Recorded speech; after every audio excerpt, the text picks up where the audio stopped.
we have in the news because there's a lot of news going on. What's going on with Russia? Well, we're Putin's show. Just the reason why I put this up is because I wanted to follow the exact subject about when it comes to Donald Trump versus Joe Biden. Here's the reason why I will not vote for both of them, because they're awful when it comes to Venezuela. They're both recognizing Guaido and whatnot, and they're both hitting them with sanctions. And who comes to the rush of poor people? Here you go. Your friend, Vladimir Putin. My friend, yes. You saw my picture with him, right? We're close. We go way back. So it's called the Sputnik 5, I believe. The Sputnik. Sputnik 5. Sputnik 5. It arrives in Venezuela, fam. What does it say about Americans who are supposed to be the most compassionate, whatnot? When people say, oh, we're the most compassionate, loving, helping country in the world, versus we're the bully and we put our throat on people's necks. Well, here comes Russia, where a lot of people are sick, fam, in Venezuela, and they're helping them out. And what are we doing? Do you think the vaccine is, I don't know, I'm sketchy about the vaccine, you know? I am too. I'm not going to take a vaccine myself. I'd rather take ivermectin.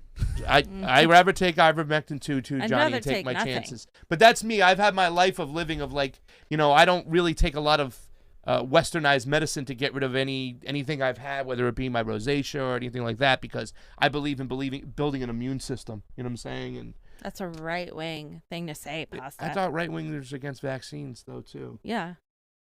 You just said you don't believe in that's right. My bad. Well, that's not like, oh, yeah, I don't know. Who are they? I don't believe all of them are. Who knows? But I've lived my life like that. What am I going to, I've had good results. Look how beautiful I look for 47 years old. Is there any super chats that I missed any? I'm sorry, I haven't missed any. Oh my God! Pasta's right so here. awkward. No, that's one. Pasta, you're so awkward. Breaking news. Go ahead, Johnny. Get out of here. Are you going to read it? He got airlifted to it. Medical center. As of 9 minutes ago. It says as a precautionary measure. Precautionary measure. I don't know about that. To work from the hospital for a few days. Oh shit! Twitter's gonna go crazy, fam. Twitter's gonna break down. 3 people familiar with his condition said Trump has a low-grade fever. Okay. Damn, he's got a fever though. The president's doctor said he was administered an antibody cocktail along with vitamins. Interesting. What's in that cocktail? The president gets all these cocktails, Z-Pack. and so what? Ivermectin. What about the rest of us, guys? What about the rest of the people? How come the president gets it? Why are we doing all this to save Trump? I mean, I guess. Oh, it's gonna go crazy. I have no horse in this race, but people are literally like freaking dying. And he gets special treatment. I mean, if you're really a socialist, it should bother you, right? Like, hello. Gabriel Badwolf for the super chat I don't contribution. believe Thank you so much. 2016. There can't be 2 worse candidates. 2020, hold my beer. Exactly. Exactly. I don't care what you tell me. That the 2016 ticket of Clinton and Kane, they made it worse with Biden and Kamala Harris. Yeah, they the did. Overall grade, I think, and I want to show any love to those 2 donkeys over there. But still, I mean, wow. Have you guys heard of the mainstream media talking about zinc and vitamin D at all? Or no? Yes. Okay. Yes. Because it looks like, that's what he's taking. Yeah. Zinc is supposed to be the thing. We took a little bit of that. Hydroxychloroquine's in that I remember cocktail. when the shutdown really happened back in like early March, where it was like, where everyone the whole world literally stopped. Like no one was outside. And yeah. Trying to get vitamin D and stuff. That was crazy. And look, fam, he takes melatonin. See? Trump's just like me. By the way, there's 18 people on Rockfin. I need 2 more to keep me out of trouble. Keep me out of the doghouse. 17. Come on, we need to go back to 20. Pasta's always in the Hashtag doghouse, keep pasta out of the doghouse. Johnny and I make fees sure rage. Fees rage. Fees rage. We have almost 361 over there on YouTube and climbing. Thank you so much for joining us today. So that's what's going on. Russia with now. Okay, now listen, fam. To make things worse. Oh God. Roblito, he dropped it. We talked about this guy, Eric Schmidt, before, the ex-CEO of Alphabet, right? The CEO of Google right now. It says Future Forward USA. The pro-Biden super PAC, funded by ex-Google CEO Eric Schmidt, dropped a $5.7 million anti-Trump ad buy, emptying the coffers for the home stretch. FF PAC is also funded by 1630 Fund and George Soros. Now, this guy right here, you're talking about. How's everything George Soros? I know. I just feel like every time somebody puts George Soros, it's like He's got a lot of money to I throw know around. he's got a lot of money, but it's automatically like discredited because they throw a lot of people throw everything on George Soros, and I just think it's like you got to look into it. He's one of the main state separators and funding of of regimes, and I mean he made his bed every single time in South America, in Latin America. I just don't think he's the only guy. Of that's course doing he's it. not, but some people do. You know, he's a big part of it. You know, and the other guy, well, the guy Eric Schmidt too has had a lot of, you know, you've had people show up on this guy about what his practices are when it comes to Google and whatnot. This guy had a lot of fingers pointing at him when it comes to suppression of speech. They thought that this guy was behind a lot of it. Something to work about. Gavin being Gavin, fam. Yeah, so let's talk about fucking Gavin Newsom. Hey, my fam. I'm so sorry, but I can't. You're a lady. You shouldn't be cursing like that. That's sexist. Oh. You cannot tell me just because I'm a woman I can't curse. My I'm so mother sorry. will tell you that. Well, be a lady. That's fine. I can be a Sicilian lady woman, with a dirty mouth. Mama June would say, honey, I can be a you're lady too with precious a to be dirty using mouth. words like that. You can be a man and say whatever you want. I can say whatever I want to. Fam, I love it.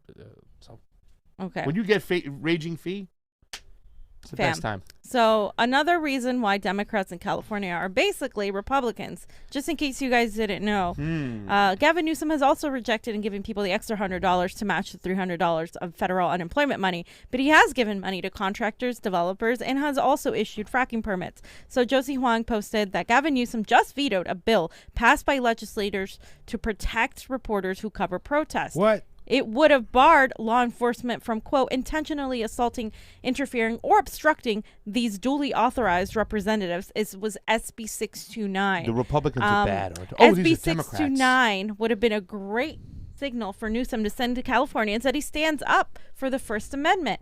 Aside from protecting journalists from bodily harm, the bill would have made clear that they can keep reporting after a dispersal order is called without harassment. Oh, wow. That would have been huge. What the fuck? This is Josie Huang right now. Who was attacked, right? literally. This is the one. She got attacked by the sheriffs. Indeed, Newsom says media access to protests is, quote, essential to a functioning democracy, but he fears giving access to those who may pose a, quote, security risk. As I read the bill, nothing stops law enforcement from detaining someone they deem a security risk. So not only he's lying, like he's literally flat out lying. And there we go. So I mean, he could have gone so many different ways. He could have said, well, you know, as long as the proper credentials are provided or whatever. You know, he could have talked about a lot of things. I think there's that area. Well, what is a journalist and what is just somebody who's just up there showing you know what's going on. Those laws are really not, you know, they're not if the strong person about who listen, you know. If the person is literally filming and isn't participating in the protests, they should count as a journalist, in my opinion. Yeah. That's it. They shouldn't need a thing and blah blah blah. We have a thing, we have a lane, and we have credentials, etc. So did she. She still got attacked. So did Tina. She still got attacked. And so I'm just like, this guy has been praised by a lot of progressives in our network here in Los Angeles because he was supposedly going to be better than the last guy, Jerry Brown. And then he turned around and started issuing fracking permits. Just and like then Jerry he turned Brown. around and screwed this entire state economically by trying to outwake like everybody else, saying, oh, California is going to take the precautionary measures. California is going to close everything down. We're still, just now the nail salons opened just a few days ago. Those people, a lot of them have lost their businesses and stuff. They haven't completely been able to recuperate at all, and they might not. They provided no economic solutions. No here in economic California. solutions. Not for small businesses, not for renters, not for working anybody, people, nothing. not for nothing. Nothing. Homelessness is getting worse. Yeah. And Gavin Newsom is a Democrat. So when people tell me that voting for Joe Biden is going to solve my problems, I give you Gavin Newsom. The governor of California. We are a Democratic supermajority. We are the 5th largest economy. We are basically our own country with so much power and wealth that exists here. And look at how we have mismanaged the state. And this isn't a Republican talking point. I'm a leftist. I'm coming to you from the left. This man has failed Californians completely. And on top of that, he goes and attacks the First Amendment and stands by the police and yet has the double speak to say, oh, I stand for the First Amendment, but it's security. Let me give you a hint, guys. Every time these politicians talk about security, they literally mean censorship. They mean surveillance. They mean a demolition of your First Amendment rights. That's what they refer to when they talk about security. I mean, this is all very similar language to the Espionage Act, to the Patriot Act. It is because of these things that happened before that now they can write legislation like this, and he can go ahead and veto that when journalists are being attacked by the police. So now when I cover an event, or when we cover an event, they could literally be like, oh, she's a security threat. Yeah, me, a 5'3" Fiorella is a security threat. Eliminate the accountability. Sure. Eliminate anybody showing you the truth and what's going out there. So tiny I mean, that's Asian what they're woman. trying to do. It's security terrible. threat. Security threat with credentials, by the way. Oz LaFave, Convo Couch, you three are the press. Thank you, Fiorella, Jonny Sue, and you two, Pasta. Oz, I'm coming. Oz. I'm coming to Seattle. Oz, I'll hit you up. I got to speak to you about something, so I'll hit you up. 360 followers over there. 20 viewers. Yay! On Rockfin. Thank you. I love you, my Rockfin fans. Thank you. You kept me out of the doghouse. How you like that, fam? How you like that? This guy. No, sorry. Voting for Joe Biden if he's and Joe Biden is to the right of Gavin Newsom. Which there you go. Fam. Oh, somebody God. got their dream job. Are you serious? Mehdi right Hasan. I remember Mehdi Hasan when he did the interviews with Michael Flynn on Al Jazeera back in the days when Michael Flynn was kind of talking crap about Barack Obama. I was like, holy cow. Whatnot. But he goes, some personal news. I've joined NBC's new streaming channel, Peacock TV, to launch and host a new nightly live primetime news/opinion show starting Monday at 7 p.m. Eastern Time, October 5th. I'm also joining MSNBC as an on-air political analyst. So Fam. Okay. Al Jazeera, right? So wait. Post. From Al Jazeera to here. Post. Nobody. Mehdi Hasan on NBC. Well. Oh, you mean the meme? Yeah. I'm thinking of a meme in my head right now. Nobody predicted this, right? Nobody. Yeah, right. Yeah. This guy has been warming up to the establishment for a long time. He's been wanting to be a part of this freaking establishment forever. You know what? Congratulations, Mehdi, on achieving your dream of being a bootlicker. Congratulations. I saw a solidarity on that. I really saw this coming. Appreciate you finally not having to pretend to be a progressive. Now you can fully take the mask off and really go on your Trump derangement syndrome and your hypocritical takes and your Green Party sucks and third party voters and all these never Biden people are helping Donald Trump. All those takes. Yes. Now I can blame MSNBC for them. Yeah. Thank you so much for making my life easier. Yeah. I hope you enjoy it. And Al Jazeera has been slanted for a long time too as well. Oh, absolutely. They're not the way they used to be and stuff like that. Now, friend of the show, one of my favorite people from the show, no cap, no lie, Glory Jones. She put up a tweet and she kind of clipped. No cap. That's one of my faves. Glory Jones put this up here. I love this right here. This is when Mohammed Morandi went right after him. And this is a great discussion, the way he tries to really twist the narrative of Mehdi Hasan, and Mohammed Morandi gets him. Mohammed Morandi is awesome. He, I believe he's a professor at the University of Tehran. Yes. Tehran, yeah. Great. On your own people. Come on, let's be serious here. The United States invaded Afghanistan from across the world. They invaded Iraq. They and their allies spent tens of billions of dollars destroying Syria, supporting extremists. You know that as well as I. You know about the U.S. Defense Intelligence Agency document of 2012, and you had an interview with General Michael Flynn, who was the head of that. I'm not here to re-argue the Syrian war. I'm asking, why not spend that money at home when you're saying that you're being crippled by U.S. sanctions? When you do have money, you spend it on military support for the Assad regime or the Houthi rebels or whatever it is. You know that's nonsense. Iran spends money at home, and that's why Western countries have failed in the fight against the coronavirus, and we see the catastrophe taking place in the United States and Europe. And despite the sanctions, we've done much better. And we wouldn't have been in Syria. Across the world, but we would not have been in Syria. Iran and spends hundreds of dollars. Let me respond. Yes, let me respond. If Iran hadn't entered Syria in 2013, the black flags would have been over Damascus as we speak right now. In Iraq, if Iran wasn't there to defend Baghdad, the city would have collapsed in the face of the same ISIS that the United States and regional countries, which you know quite well, allowed them to rise. And then we would have to fight. And Mohammed Marandi, we've discussed these conflicts on the show many times before. I'm not here to re-argue Iraq or Syria, etc. I'm simply pointing out that, as you say, Iran is not a poor country. It does have funds, and it spends a lot of that money abroad. All I'm saying is, why not spend more of that money at home now you're in the middle of a crisis? No, Iran does spend money at home. But if Iran hadn't prevented the fall of these countries, if Iran hadn't helped these governments and these countries and the people of Syria and Iraq to defend themselves against these extremists, we'd be fighting these extremists in Iran, and we'd have to pay a much greater price a day just to create stability in this country. Okay. So actually, if you want Iran to spend more money on its own people, then stop intervening in countries like Iraq. Stop intervening and destroying Libya, Iraq, Syria, Afghanistan. Stop sanctioning them. Yeah. God damn it. It's such a stupid question, too. And the way he tried to take the whole argument, why not spend money at home? Why are you going to spend? Their neighbors are like getting invaded and trying to be taken over by radical theocrats of frick. You know what I'm saying? That are going to, you're going to have to spend propped up by the Western Empire. Exactly. The black flags, meaning ISIS, right? Yes. Fucking But you're going to sit there.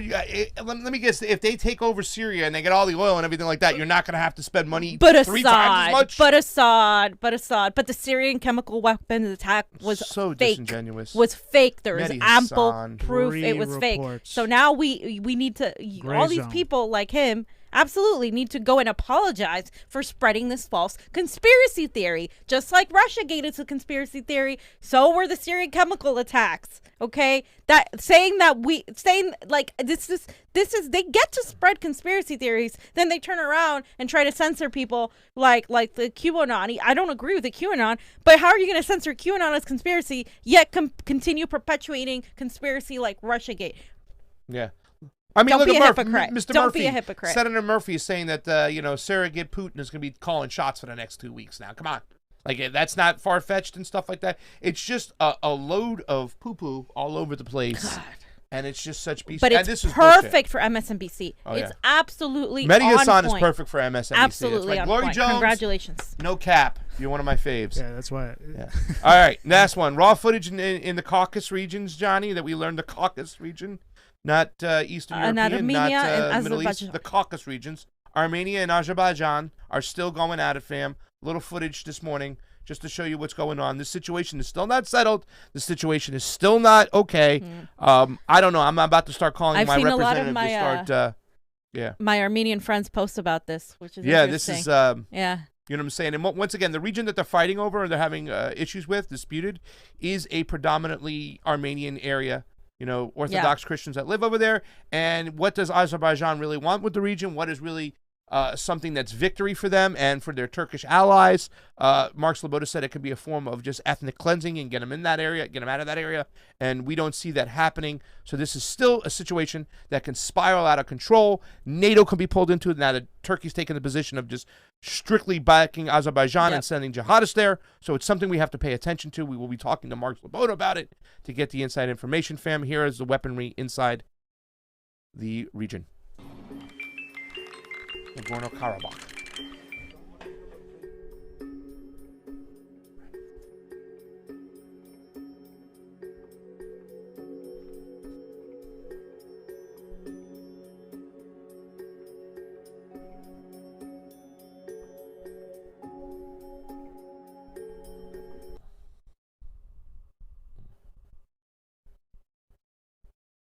We didn't get that Rupley thing, huh?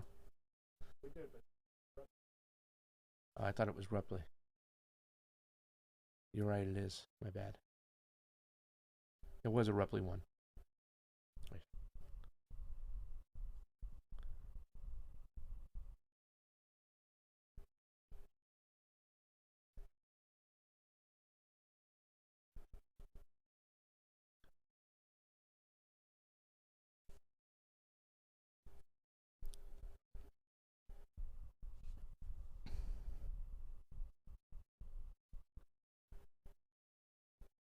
Well, I just want to say this isn't like the Himalayas where they're throwing sticks and stones. This is heavy artillery that's going in this area right now.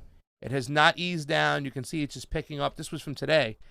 A lot of it is Russian sold weaponry to both sides. Right, to both sides, right? To both sides, That's right? You know what I'm saying? Mark Sloboda was saying. Yeah. And So what's the end game here? The end game is to get these people to sit down and talk to each other and stop firing weapons at each other and get back to normal and stuff like that. But Turkey, so when we're talking about with Mark Sloboda, was that Turkey is really pushing Azerbaijan and that country to force this type of crisis and whatnot, you know? Yeah, which is interesting. You know, we don't know if they want to geopolitically pull people in, what their end game is. Erdogan is no joke, you know.